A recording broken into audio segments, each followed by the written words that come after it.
খাদানের pre teller চলে এসেছে। আজ আমি রিভিউ করব খাদানের trailer. So hi everyone, আসসালামু আলাইকুম। আমি তামান্না ফেরদৌস চলে এসেছি আরটি রিভিউ রুম থেকে।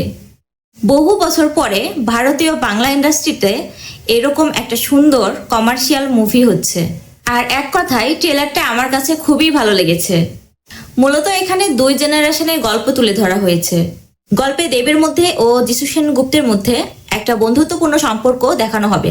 এক সময় এই সম্পর্কের অবনতি হয় এবং হয়তো যিশুর হাতেই দেবীর খুন হয়ে থাকে। তারপর পরের টাইমে দেখানো হবে যিশুর হাতে খুন হওয়া দেবের ছেলেকে, যে কিনা দেখতে হুবহু দেবের মতোই। এখান থেকেই গল্পের আসল রূপ বের হয়ে আসবে।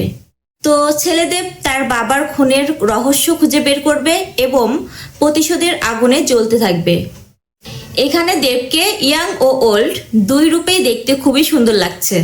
তবে যে সব থেকে বেশি নজর কেড়েছে সে হচ্ছে যিশু সেনগুপ্ত। এই ট্রেলারে যিশু দেবকেও ছাড়িয়ে গেছে।